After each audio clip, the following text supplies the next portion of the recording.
Hello students, welcome you all to the English class. Students, today we are starting chapter number 8. A house is not a home, written by Zan Godioso.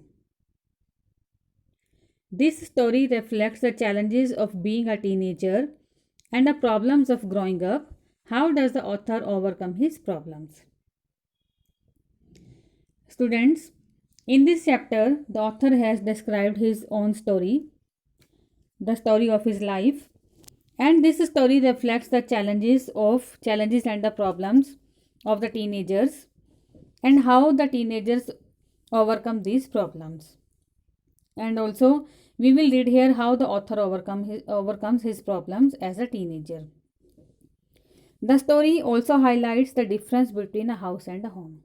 So students, you know what is the difference between a house and a home? The house, the house that is just a building only where the people live. We can say it is also made of bricks and walls. But a home requires love, affection, respect. The home where the family members live together and they have love among each other. Among the all the family members have love among each other and they respect each other. And in this chapter, the house of the author is on fire. It is burnt. The author feels very much depressed. He is hopeless. But now, when the house is rebuilt, he feels very much happy and also he feels that now it is a home because it is made of love and affection. So, students, this is the just brief introduction to the chapter. Now, let's start the chapter in detail. And now, let's read the chapter in detail. My first year of high school felt awkward. After leaving junior high at the head of my class, with all the seniority the upper grade levels could afford me, it felt strange starting over as a freshman. The author starts the story when he talks about his new school. He had got admission in the new school and it was the first year of the high school and he was feeling very much awkward. He was feeling very much strange because when he had left the junior high school, he was the head of his class and always he had got respect from the others. And now he was feeling very much strange when he was starting over in the new school as a freshman.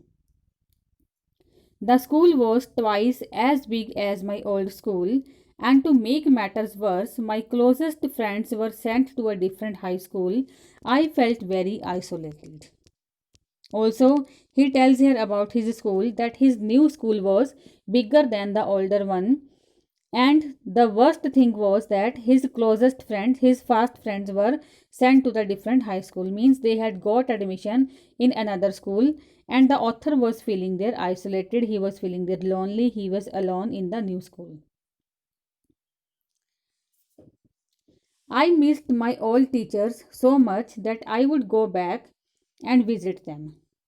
They would encourage me to get involved in school activities so that I could meet new people. Now he missed his old teachers also in the new school, and often he would go back to meet his teacher, he would visit them. But the teachers would encourage him to get involved in the school activities, and also they would encourage him to meet the new people. They told me that in time I would adjust and probably end up loving my new school more than I had my old one. Also, the teachers told him that he would adjust himself to the new environment, to the new school, and also he would start loving his new school also just like the older one. They made me promise that when that happened, I would still come by and visit them from time to time. I understood the psychology in what they were saying, but I took some comfort in it nonetheless. Now, the author feels that he was he felt very much comforted when he went to meet the teachers. They advised him and also they made him promise that when he would adjust himself to the new school, he would come back to visit them. And also, author says here that I knew why they were saying so, and also I was feeling comfort. One Sunday afternoon, not long after I had started high school, I was sitting at home at our dining room table doing homework. Now, author talks here about of one Sunday afternoon after he had got admission in the new school. After some days, one day he was sitting at home and it was his dining room table and he was doing his homework. It was a cold and windy fall day, and we had a fire going in our fireplace. As it was a cold and windy day, and the fire was burning in the fireplace. As usual, my red tabby cat was lying on top of all my papers, purring loudly and occasionally sweating at my pen. Sweating means hitting at my pen for entertainment's sake. While he was doing his homework, his red tabby cat was also sitting with him, and it was sitting on the top of the papers making sounds, and also it was hitting the pen for the entertainment. She was never far from me. I had rescued her when she was a kitten. Rescued means saved, and somehow she knew that I was the one responsible for giving her the good life. And then author says that his cat was never far away from him because once when she was a young when the cat was a kitten, he had rescued her life. He had saved her life, and the cat also knew that only the author was responsible person who had given her the life. My mother kept stoking the fire to keep the house nice and warm. Stoking means feeding and tending the fire. The mother was tending the fire so that the house could be kept warm. As it was a windy day, it was a cold day. Suddenly, I smelled something strange and then I noticed it smoke pouring in through the seams of the ceiling. Then, suddenly, the author smelled something and it was very strange smell. And then he noticed that the smoke was coming out of the ceiling. The smoke began to fill the room so quickly that we could barely see. And the smoke had filled the room, and it was very hard to see anything in the house.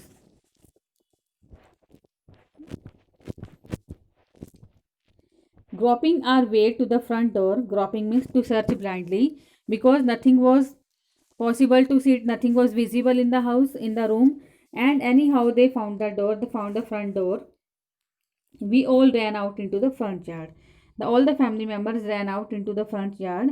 By the time we made our way outside, the whole roof was engulfed in flames and it was spreading quickly.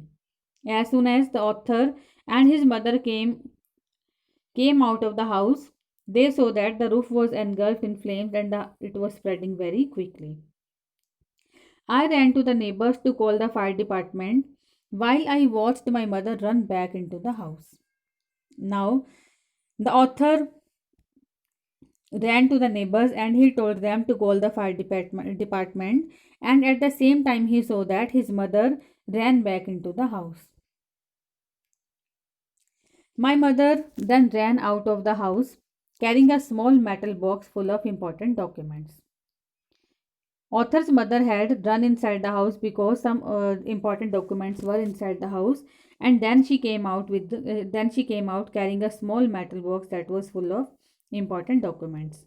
She dropped the case on the lawn and in a crazy state ran back into the house. Then she dropped the metal box on the lawn. Again, she went inside the house. Again, she ran back into the house. I knew what she was after. My father had died when I was young, and I was certain that she was not going to let his pictures and letters go up in flames. They were the only things that she had to remember him by.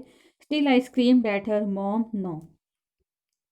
The author says here that he knew why the mother had gone inside the house again because he says here that his father had died when he was young, and some of his father's pictures and letters were still inside the house, and also he knew that her mother would never let them burn in the flames. So that's why she had gone inside the house so that she would bring out the pictures and letters.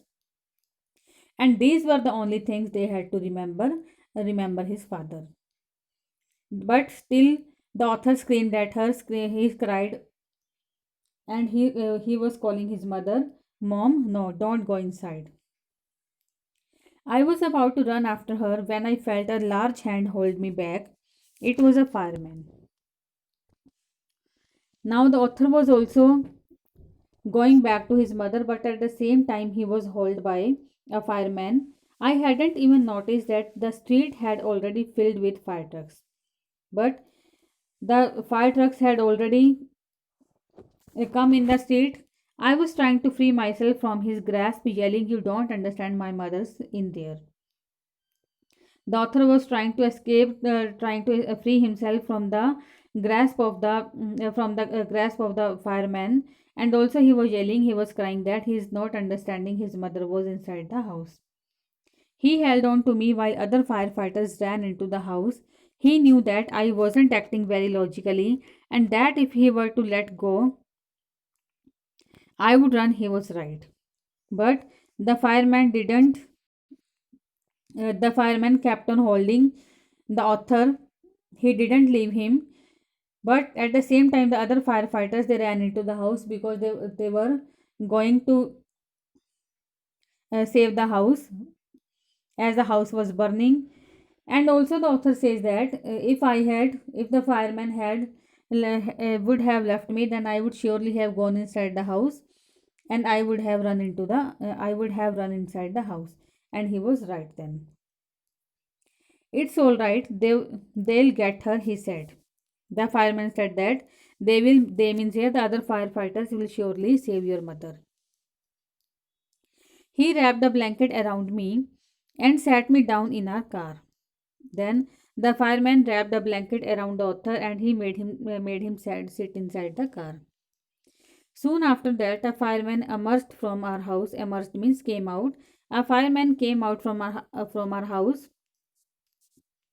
with my mom in tow. In tow means behind the mother. The fireman was also coming out. He quickly took her over to the truck and put an oxygen mask on her.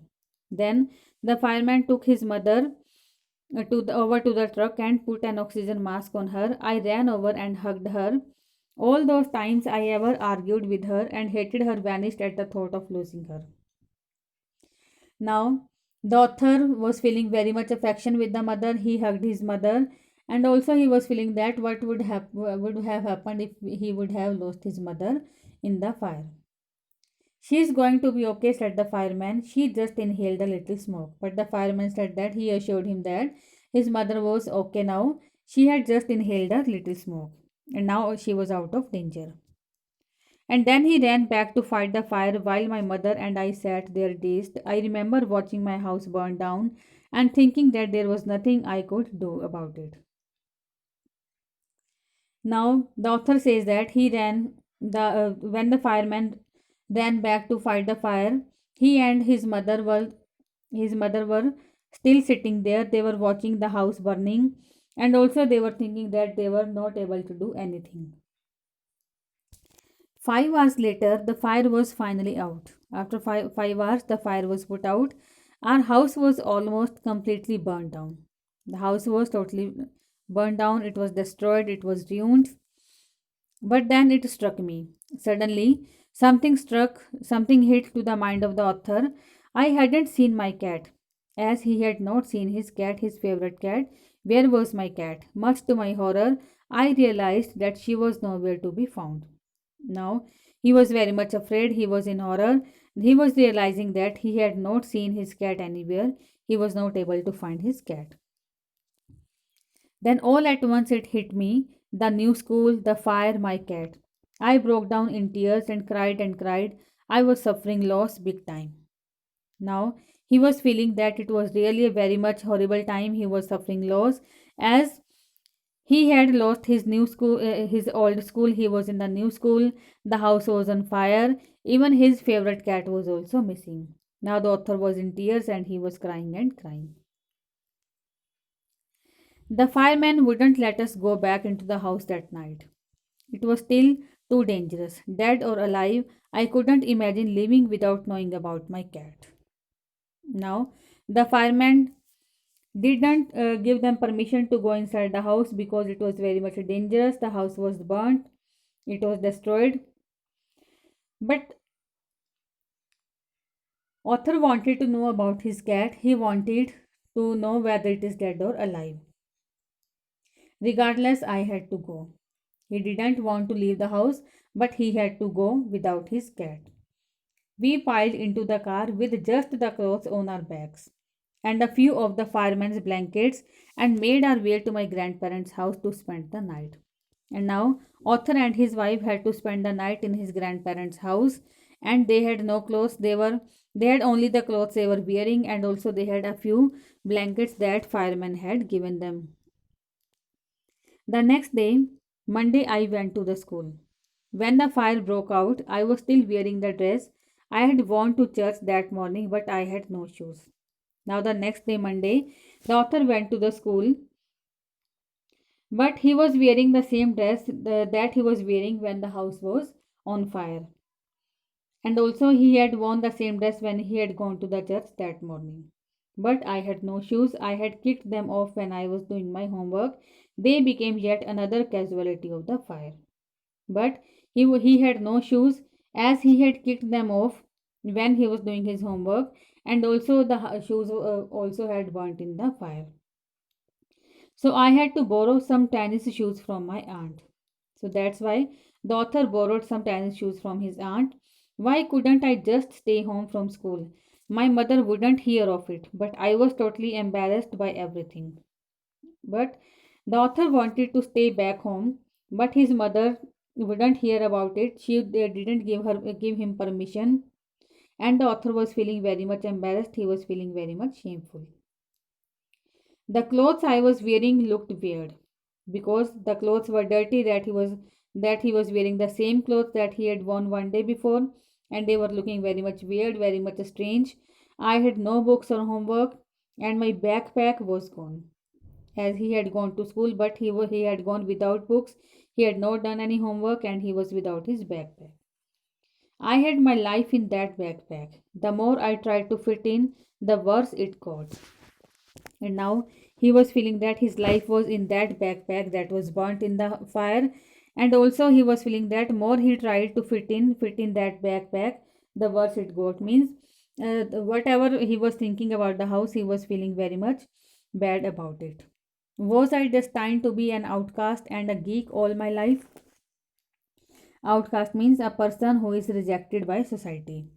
Or geek means also the person who doesn't fit well to the society. Now he was feeling that he was so much unlucky that he was not fit to the society. He was a person who was rejected by the society in all his life. That's what it felt like. I didn't want to grow up, change, or to have to handle life if it was going to be this way. I just wanted to curl up and die. Now he was feeling very much miserable. He was feeling that he didn't want to grow up like that. He didn't want to change his life, and also he didn't want to handle his life like that if it was going to be this way, if he was rejected by the society. He just wanted to die only. I walked around school like a zombie. Zombie means just like a dull person, just like a lifeless person. Everything felt surreal. Surreal means very strange, unreal, and I wasn't sure what was going to happen. And now he was feeling that everything, he was just like a dull person, he was a lifeless person, and everything was very much unreal, everything was strange, and he didn't know what was going to happen in his life. All the security I had known from my old school, my friends, my house, and my cat had all been ripped away. Ripped means torn apart, snatched from him. Now he was feeling that earlier he was feeling very much secured, but now he was feeling insecure as now he had no old school, he had no friends, he had no house, and even his favorite cat was also missing. Everything was snatched away from him. So now he was feeling very much miserable. He was in a poor condition and he didn't want to spend his life like that. So, students, this is enough for the day. The remaining part of the chapter we will do in the next class. Till then, goodbye and have a nice day.